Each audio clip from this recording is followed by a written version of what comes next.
One of them is regarding, we talked about slavery earlier. I'm half Armenian, half Assyrian. And if you know history, which I'm willing to bet you do, you know what happened with Armenian genocide, with the Ottoman Empire and the Turks and all that other stuff that took place. This year earlier, you had both Congress and Senate that said, yes, that event did take place, until it went to all the way to the top. And they said, no, we're not going to pass it to make it official, with the fear of the relationship with Turkey being hit with Erdogan, because Erdogan has got the most powerful military in the Middle East. And if, God forbid, America says, yes, it was a genocide, you know, Turkey may face $1 trillion or $2 of reparations that they may need to pay. You're seeing a lot of conversations come up, and I have a feeling over the next 4 years, it's going to be even more. The conversation about reparation for slavery. What are your thoughts about folks who bring up, for all those years of what happened, that maybe it deserves a reparation? What are your thoughts on that? Well, the problem is, who's going to pay whom, right? Because people who never had a slave are going to be paying people who were never slaves.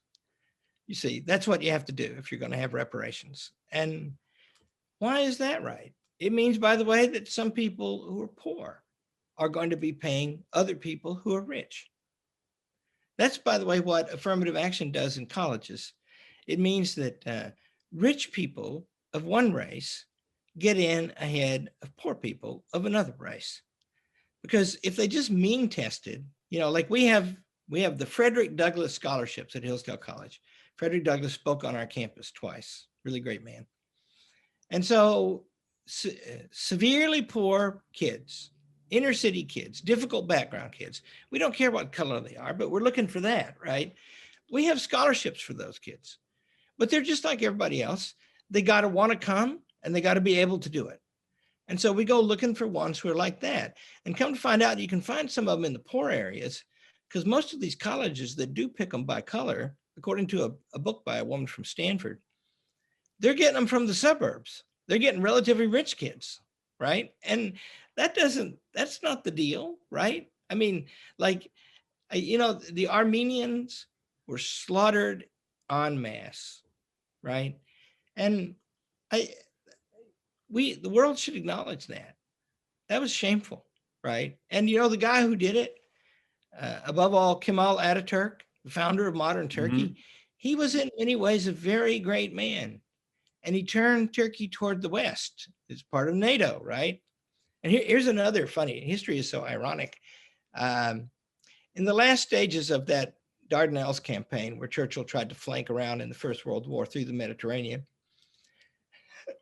too late and uncoordinated, they launched a land attack on the Gallipoli Peninsula, which is in the Straits of the Dardanelles that connects the Black Sea and the Mediterranean, which means it reaches up to Russia and all around Eastern Europe, right? It's a key place.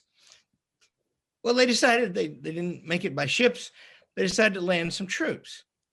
Well, they landed some troops, and they went up and surveyed the hill above them. There's photographs from the top of the hill of British soldiers sunbathing on the beach. And the general said, we'll go up there tomorrow. Well, the next day when they tried to go up there, this Turkish force had arrived, and it was led by Kemal Ataturk. It was led by who would become the founder of modern Turkey. And he was a tremendous soldier, right? And defeat of that thing had terrible effect on the career of Winston Churchill. And my point about that is, that's an incredibly significant man. And for the West and for freedom, he ended up doing a lot of good. And, you know, for Turkey, he killed a bunch of people. You should not sweep that under the rug. I agree.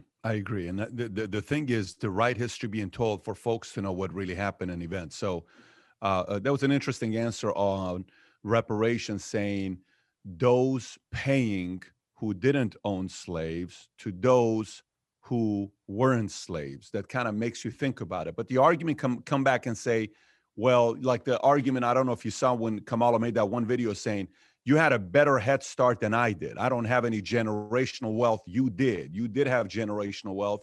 I didn't have any generational wealth because I come from a family of slaves, so I deserve something to give me the same upper hand to be able to compete with you. That's the argument you're seeing being made on the other side. What do you say to that? Well, two things. The goal is equality of opportunity. Equality of opportunity will always be imperfect. And the reason is parents love their kids more than they love other people's kids. For example, I grew up extremely rich. My father was a school teacher in Pocahontas, Arkansas, and he loved to read books. Think of the wealth that I got from that. And because he was poor, I learned how to work, right? And I watched him and my mother work all the time.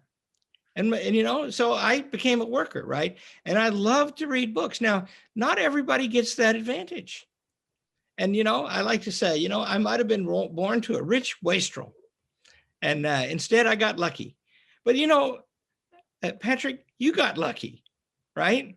Your family, a grand adventure, courage, trouble, right? Has that been anything but good for you? And it's partly because of your character and what kind of guy you are, but it had those experiences to temper that character. You'll never even all that out. You can't do it. So what you need is, and another thing is, now you're going to take a force, right? Because the way you make money in a free economy is you do things for people that they like and they pay you for it. That means the free economy is responsive to the needs of others, right? So now what we're going to do is we're going to pass a rule that's going to take a whole bunch from one bunch of people and give it to another bunch of people. And that makes the people in charge of that rule really powerful. And those people are people too. I like that, and I got to tell you, you're right. I feel like I'm the luckiest man alive. Like literally, I literally feel like I'm the luckiest man alive. And if anybody works with me, they will tell you I've said that a few thousand times, that I feel like I'm the luckiest man alive to have lived, that I've lived so far.